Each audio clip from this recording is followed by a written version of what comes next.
Alright, what's up you guys? This is your boy Jay Scott and this is my co-host Brandon the Singer.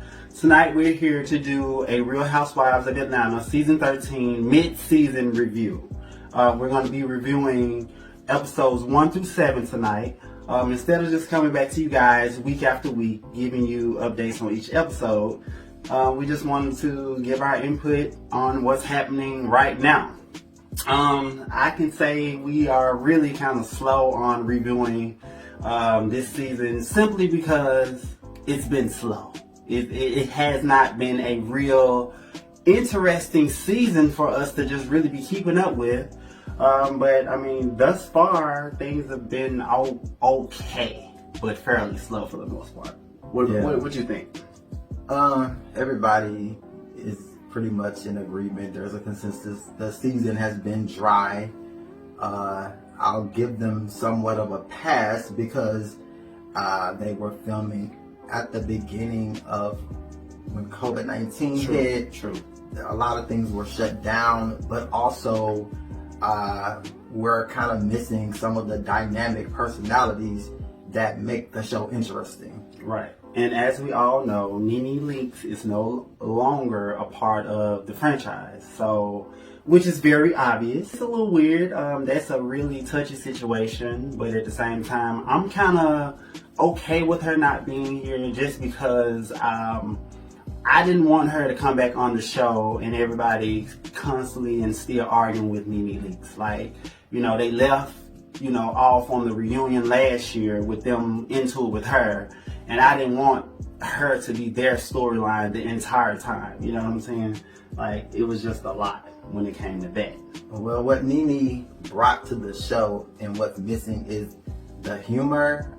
No one on the show currently is really bringing that comic relief or the funny comments in their solo camera interviews. So that's kind of what's missing this season. In my personal opinion, I do feel like Bravo is trying to bring in a younger, a more youthful group of girls.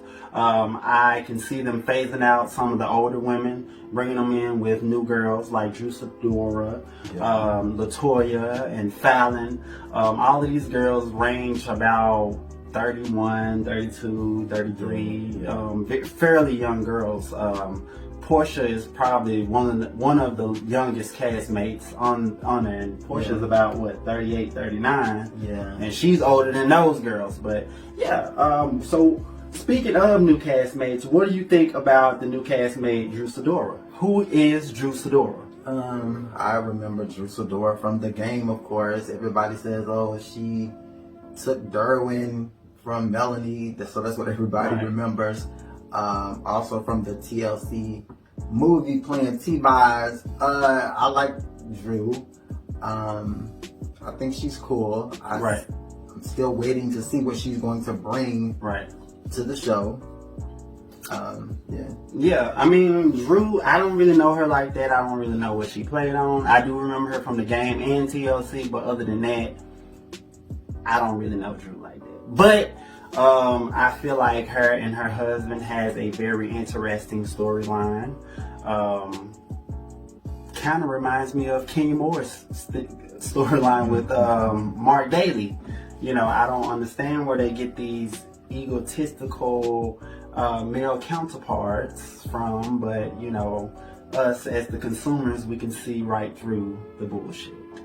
So, I mean, I think it's pretty cool. Marlo, she is still a part of the show. I'm really proud of her. She has solidified her spot on the show. She does not need any leaks as a friend. Keep her on the show. And I'm really happy about that she has developed other friendships with the other girls. Like, I'm really excited about that because Marlo is a lot of fun, honestly. Like, I really enjoy Marlo being on the show. What do you think? Well, I feel like after she fell out with Nene the first time, she probably, you know, thought, okay, I need to make sure I'm good with some of these other women so I can remain on the show, because Nene was her link to the show from the beginning. So, you know, if she fell out with Nene again and she was only cool with Nene, then her time on the show would have ended. Right. So, you know, now Nene's not there, but they still brought Marlo back because she did establish those relationships. So I thought, you know, she smartened up when it came to that. Right. And she was getting into it with a few people. She got into it with Cynthia a few times. She got into it with Porsha. So, you know, for her to mend those relationships and actually make it work out in her favor, I'm really happy and proud of that. Kenya Moore, trash, pure trash. You know, it is what it is. I feel like she is fishing for a storyline. She really has no friends on there. She brought a new girl named LaToya onto the show. I don't know how to really feel about LaToya. I really do think she's doing a whole lot. You know, I'm not really feeling LaToya like that. I feel like she's doing a lot. LaToya definitely is trying to make a mark, to make a name on the show. It's somewhat working because she's being talked about for doing too much. Right. So I suppose as long as they're talking, no matter what they're saying, then she's doing her job, but she is doing a whole lot. So she's doing a lot. Just like at the engagement party, at the surprise engagement party, I just feel like it was inappropriate for her to show, you know, Kenya Moore's nudes, especially when you got other women and their husbands there at the table. And I thought she was rude to Porsha's friend Falynn. Falynn clearly told her that she didn't date her husband is the first older man that she's ever dated, and you know, she just like, well, you look like the type, you know, you look like a young girl that dates older men with money. And I thought that was kind of shady. And then when she was at Cynthia's house and she was talking about Drew Sidora's wig, you know, they've actually been having a little back and forth beef online as well. So that's going to be interesting to play out. Marlo trying to warn you, girl. Look, stay clear, because Kenya ain't doing nothing but setting you up. Well, I feel like LaToya is a junior Kenya. You know, I'm not too mad at Kenya's and LaToya's antics so far, because if they weren't doing anything, what would there really be to talk about besides Drew and Ralph? And Cynthia and Mike. I mean, but Cynthia and Mike, I mean, we know how the story ends. We all know they got married, so we know they got married on that date, so it's really not anything that's super interesting. Right. So it seems like Kenya and LaToya are trying to make it interesting because there's nothing organic that's really happening with this cast that is interesting. So they have to kind of like drum up some interest. So I'm not too mad at LaToya and Kenya for at least trying. It's just in past seasons, the women all had so much going on and were dynamic. It just was natural. No one had to really put on for the camera. But I feel like that's what they're doing this season. But again, they're trying to create a show, I guess. Right. And I've been noticing like a lot of this lesbian thing that comes up with the cast has really been kind of like, I don't know if they try to use the LGBT community for clout, or they try to use sexuality as a way for ratings or a way to market, but I don't really like that. You know, you guys are heterosexual women with husbands and children, so I don't even know why y'all even try to get on TV and play the lesbian card, like, ooh, and all of that. Like, do you feel like the producers tried Kandi when they asked, would you be upset if her and if LaToya and Ken hooked up? I thought that was kind of like weird. Well, I just feel like in general, women can be more free with their sexuality, and they're not judged as much as men. And I feel like sexuality is on a scale, so some of the women probably do have feelings for other women or have had experiences. So I can't say that they're playing it up for TV. It's possible, but there have been things throughout the seasons that made me think, okay, you know, they might like women, but that's not how they identify. Right. They don't identify as lesbians, but they may have had experiences. So, you know, I can't say that it's not genuine from them. It might just be another aspect that they're ready to show. At this time, it is what it is, as long as they're not being disrespectful with it. Like the Kandi and Porsha situation. Yeah, it went overboard. As long as they're not trying to make it a negative thing, then it's like it is what it is. But you know what? The funny thing about it is, you mentioned something like, to the effect of them being like lesbians earlier on, and it was so funny. Like when we was watching that particular episode, that part came. Oh yeah. Yeah, I thought that was just crazy. So I want to talk about Kenya Moore's and Porsha's friendship. In my opinion, they don't like each other. They've never liked each other. They're like oil and water. They just don't mix well together. They are made to do what they're supposed to do. I feel like it's a bit shady for Kenya to say that Porsha's Black Lives Matter movement is not genuine and she's only using the opportunity for a photo op. I think that's a bit shady, just simply because had she just been on the show, going back and forth with women and not talking about anything important, everybody would have literally tried to drag her. And they would have, said that she's not using her platform for the best abilities that she possibly can. So now that she's actually using her platform to stand up for something, important like Breonna Taylor and Black Lives Matter, Kenya is pretty much saying that it's a photo op. And I think that's a bit shady. And she also had the nerve to be upset because Porsha's sister, Lauren, uninvited her to the thank you party that they threw for Porsha. I think that was only right, because if you have all these different feelings about this girl and you think that her movement and the way she's acting isn't genuine, why would you even want to be a part of a celebration for, her going to jail and all these other things? Because, believe it or not, I would be out there on the front line, but I don't know if somebody will get me out of jail. So I don't got time. I'm rooting behind the scenes. Everybody isn't made to be out there in the streets. You know what I'm saying? What do you think about that? I think like the average black person is going to feel like Black Lives Matter. It's just a natural thing. So right. I feel like unless you're a self-hating black person, you're going to feel like Black Lives Matter. So yeah, I do believe that Porsha is genuine when she says it, and she's genuine in what she's doing. Right.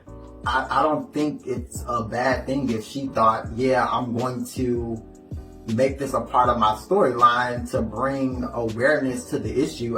That's, part of what being a celebrity should be about, is bringing important issues to the forefront and trying to make a difference. So right. Was she supposed to do it in private? Like, what is, what was that going to accomplish if you're like Black Lives Matter on the low? So yeah, if it's a storyline, so what? She feels like Black Lives Matter. She's a black woman. She has a black man, a black child, black family. So of course she feels like Black Lives Matter. So I just feel like it's out of line to say that she's using it for a storyline. Like, she doesn't really feel like Black Lives Matter. Now, I will say Porsha is a little airheaded sometimes when it comes to, those type of issues. But at the same time, I, do feel that she's coming from a great place, especially, defending Breonna Taylor, an innocent black woman that was killed in her home. So, what other platform? Bravo's Housewives franchise is pretty popular. So, I think she's doing the right thing, when it comes to that. So another topic that we are going to get into is Kandi. Riley. Riley is all grown up. She's headed off to college. She's looking a little different. She got a nose job. Kudos to her. I think she was a beautiful girl before, but, everybody has their own reasons why they do certain things for certain reasons. So, if they got the money to do it, more power to her. Yeah, I was surprised that she got it done, I believe, when she was 17. So I was surprised by that. I do think Riley was a beautiful girl before. She looked perfectly fine. Right. There was nothing wrong with the nose she had, but apparently she felt that it was, so that's why she made the change, and hopefully she's happy with it. Most likely, I'm sure it was a family decision. It was a discussion about it, and that's what they decided to do. So hopefully she's happy with her decision. Right. And that's all I'll say about it. I think that's a pretty popular thing amongst celebrity children. Regina Carter, she got a boob job. So I think it's just pretty common being a celebrity kid to just get something done. You just got to get something done. It's a bit different when you're legally an adult versus when you're a minor. Yeah, so it's a bit different, but that was Kandi's and Riley's and the family decision, and they're the ones that have to deal with the outcome of it, the consequences. So if they're happy, then that's all that matters. Right. Riley's father owes Kandi back pay child support, and I guess they are going back and forth about him paying them. Do you think he should pay? I definitely think he should pay. I think that when you lay down in the bed and create a child, when you have sex, the outcome can be a child. Right. And when you have a child, the right thing to do is to step up to the plate and be a parent and contribute to the rearing of the child and contribute financially. Right. And although Kandi has money and she's been able to financially support Riley all of her life, I still does not believe that Kandi money should make up for him not doing his part as a father. So, at this particular point, Riley is grown, so she like, I need my money. Right. If you're not going to contribute by being there emotionally, you should at least contribute financially, that he has a court order to pay child support. That's what he owes. It doesn't matter that she can take care of the child by herself. Two people made the child. Two people need to contribute to the child financially, and that's just what it is. Right. Because he shouldn't get off scot-free. True. You created her. Right. So you need to be responsible and contribute. Right. And Ace and Blaze, they are beautiful children. They're growing very fast. For Blaze to have a surrogate mother, she looks exactly like Kandi. She's Kandi's twin. Right, like all day long. Like she looks exactly like Kandi. She looks just like Kandi. So, other than that, Kandi, she's per usual, getting to the bag, doing what she's supposed to do. And shout out to Kandi. It's Drew Sidora and her husband, Ralph. They have the most toxic type relationship that I've seen. The closest to Kenya's and Mark Daly's relationship. They have a pretty toxic relationship. I feel like Ralph has a typical male ego. I feel like he is very disrespectful. He's an asshole just all the way around. Like, it ain't really no other way to put what his demeanor gives. He gives asshole like 110%. And I thought it was a little funny. It kind of touched me in a weird way when she said that she doesn't feel like Ralph shows her firstborn son genuine love. And I'm like, when a woman has to ask a man to show her child genuine love, it's a problem having to ask, her husband, who has two other children with her, to teach him, and show him, manly affection. It's a bit weird.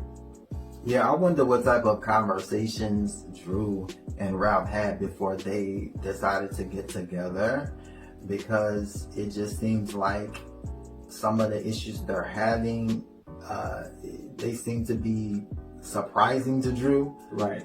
So I just wonder how well they knew each other before they decided to get together, because that's a conversation you should have if you have a child. Like, how do you feel about me having a child? Like, how are we going to move forward with our family?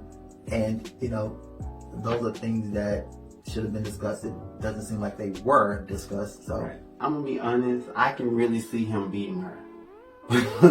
I know that's a bit tough, and I know that's a lot to say, but at the same time, I can really see him putting his hands on Drew if he hadn't already. And that's just my observation.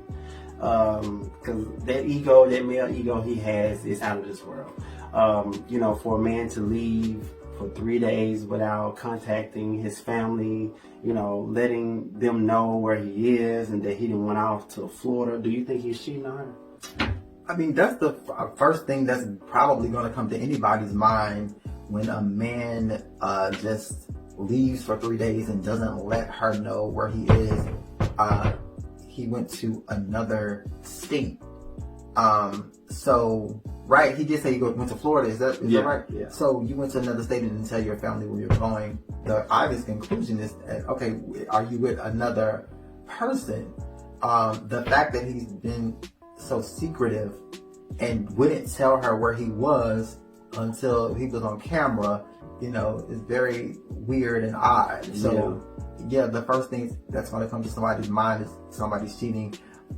I feel like Drew needs to get more of a backbone, because there's no way that I would be able to just act like everything is normal and go back to normal without an explanation as soon as I was in contact with my significant other. Right. So I feel like she definitely needs to get a backbone, and all I can hope is that he's seeing himself on camera. He's seeing how he operates. He's getting the backlash, and hopefully this will make him change for the better, because I don't think anybody wants to see a family break up, but their relationship is very toxic as far as what's on the show at this point. Even when they were sitting down with the counselor, she asked him, Ralph, what do you feel like you want out of this relationship? He said respect and sex. And I'm just like, really? That's all you got? And, I feel like he was very patronizing to her. He was like, you about to cry. You know what I'm saying? I'm just like, that was weird to me. Like, she had to really, swallow her pride.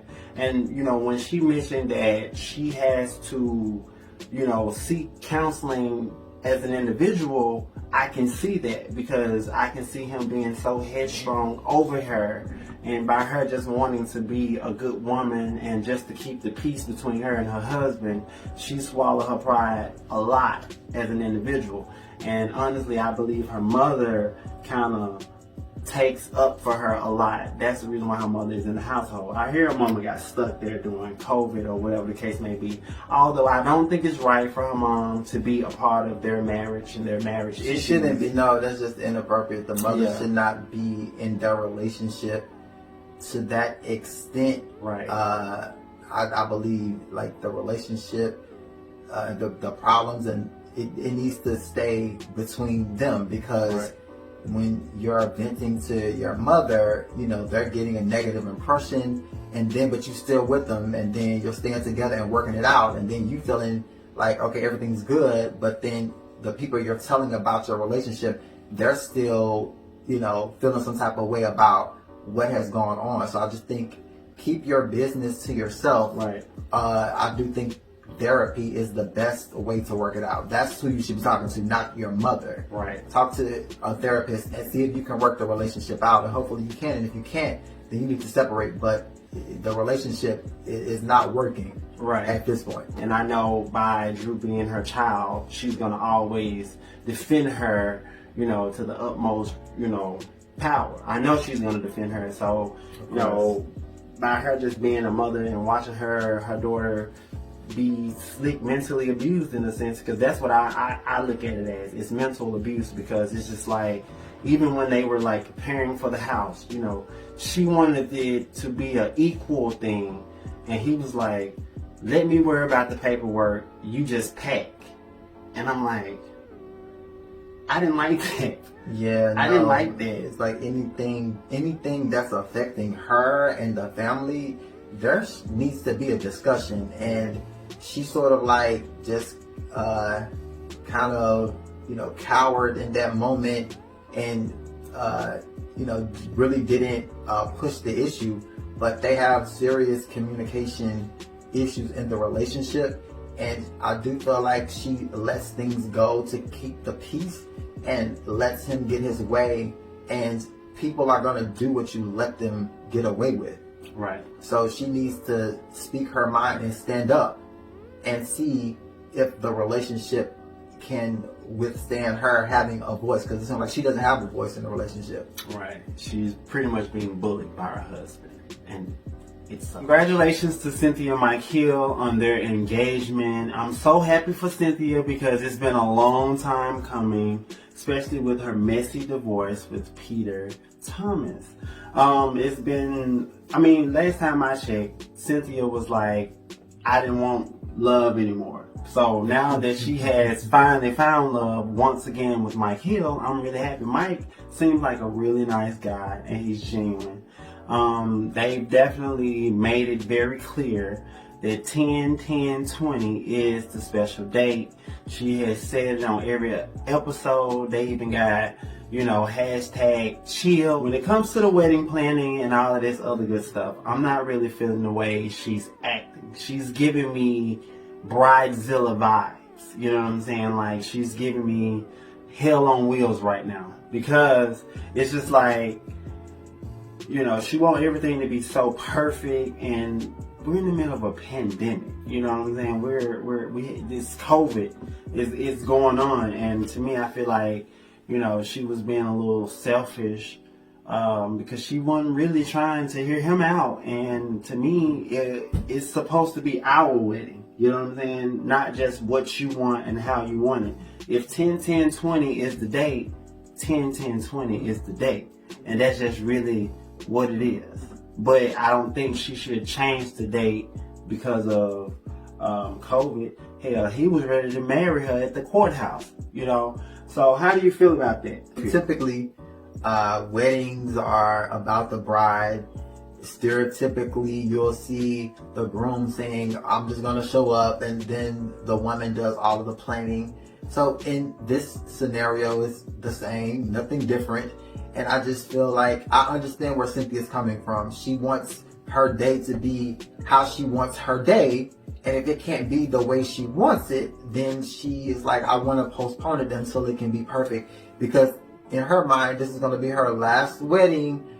She's with the man that she wants to be with forever. So she just wants this wedding and this day to be special and what she wants it to be, so she can have that memory for the rest of her life. So I understand where she's coming from. I also understand that Mike Hill is saying, if you want to marry me, it shouldn't matter when, how, where, because it's like you want to be with me. So it should be like, however we do it, then we're married. That's in his mind. In her mind, it's like, I want the fairy tale. I love you and want to be married to you, but I want the fairy tale as well. I want it all. So I see where both are coming from. I don't think it's a right or a wrong. After really kind of looking at it, her first marriage was horrible. Like, it was horrible. Her folks hid her marriage license. They didn't really care for Peter. Supposedly they were broke. It was just like a struggle to get to the wedding. A lot of drama leading up to it. It wasn't the right person. Obviously, they're not together. So it was a lot that she wants to redo. Her mother is a bit manipulative because, she said that she didn't know what a PSA meeting was. Well, you know what? Before I jump to that, I'll go back to why Cynthia needed to talk to her mom. So Cynthia is having, mixed feelings about inviting her father to her wedding on behalf of her mother. And I think that's a real awkward position to be put in, because your wedding is supposed to be about you and your significant other versus, your parents. And I feel like Cynthia wanted to talk to her mom about it because she is fairly close to her mom. And I got a feeling that Cynthia wanted to invite her father to her wedding. Like, I think it's every woman's fairy tale to have their father to walk them down the aisle to give them the way to the husband of their dreams. And although Cynthia may not have the closest relationship with her father, like Mal said, that's still her father, and they don't hate him. They may not be as close. So I guess Cynthia mom, she brought up the PSA that happened about 3 years ago. She said she wasn't sure what a PSA was, or she didn't know, right. even though there were cameras there to record everything. Right. In her mind, or what she was trying to say on the show, is that she didn't realize that it was going to be put out to the public. What did you think was going to happen with cameras around? But I understand Cynthia's feelings. She wants to consider her mother's feelings when it comes to inviting the father to the wedding. But it's her day. She should have who she wants there. She's the child. She didn't ask to be born. She shouldn't be in the position where someone is forcing her to choose. So ultimately, I think Miss Barbara should have said, you know what? This is your day. If you want him there, you should have him there. I don't think she should have tried to guilt trip Cynthia. I don't think the daughter should have tried to guilt trip Cynthia. That's her father. Right. At the end of the day. And then, she brought Noelle along to kind of back her up, but Noelle switched sides. Noelle completely switched on her. She flipped. She did a 180. She flipped on her mother. Her mother had brought her there to back her up, and she went with her grandmother's side, which, she can have her opinion, but ultimately, I don't know if she has enough life experience and wisdom to be able to advise Cynthia on this matter. So she probably should not have had any input in the situation, and it looks like from the show that her input was the deciding factor. It probably shouldn't have been. Although the relationship was probably strained between the mother and father, Cynthia did mention that she used to spend the summers with him. So, they still had their own private, individual quality time. Right. So they know each other. So regardless of what, he's still the father, and I feel like he deserves to be a part of her wedding, despite what her mother feels. Right. So, the mother should have just stepped up and said, "Don't worry about me. This is your day." That's what should have happened, in my opinion. Right. Versus throwing out a guilt trip. Yes. I thought that was foul. The ladies are getting ready to go to South Carolina? Yeah. To the beach. Yeah. And Kenya has decided that she wants to take a private jet with just her and LaToya. And Shade. and then she tells Drew, well, don't tell the other ladies. So I'm curious as to why she cared if they knew or not, right. Or did she want it to be a surprise and be shady, or I don't know what the motivation was, but okay. And I think around that time we see another blurred out shot of Brooklyn, so it's obvious that Mark has not signed off on Brooklyn to appear on television, and it's so confusing because Kenya has claimed that they're in a good place and they've reconciled with, throughout the last year or whatever. He has really a lot of control, right? Without even being on the show. It's very confusing. But if they reconciled, or if they're working on it, or if they're in a good place, then why wouldn't he sign off on Brooklyn being on the show? That's part of the appeal of you being on the show, is being able to show your life and your family. And Brooklyn's the adorable little girl. Nothing's going to happen because she's on camera. She was on camera all last season, and what happened? Nothing regarding with her daughter. Well, Mark is an asshole.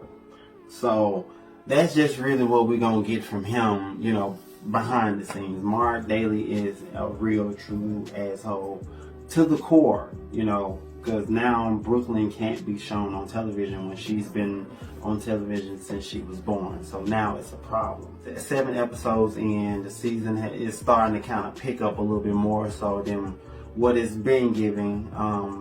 Based off of what we saw tonight, next week is going to be a little bit more, arguing, a little bit more, drama. At the dinner tonight, Porsha spared no love for LaToya. She told Drew exactly what LaToya was at the dinner table saying, which she should. And Kenya, did you catch that shade? Right, no, I feel like, I think Drew or Porsha just wanted to let Drew know what's going on. It seems like Porsha may be a bit of a bone collector this season, but she definitely wanted to let Drew know what was happening, because I think she feels like it's unnecessary what LaToya was saying about her. So, you know, she definitely let her know. And when it definitely was shady when she shaded Kenya to her face when Drew's wig was mentioned, and Drew mentioned, like, look at what Kenya has on today. You know, people do what they can. And it definitely was shady. Kenya caught it. But it was really smooth how Drew threw that in there. So she definitely has potential as a housewife. Right. And I just thought, you know, the cameras are just so sneaky cameras. I really feel like when Drew's husband was around, they was just really creating a lot of sexual tension. I don't know if it was it me? Was it just me thinking that, or was you kind of feeling like they was just trying to catch one of their reactions to how they was going to react to their man? Because I had caught when, you know, Kandi or Porsha had said, yeah, Porsha stays right around the corner.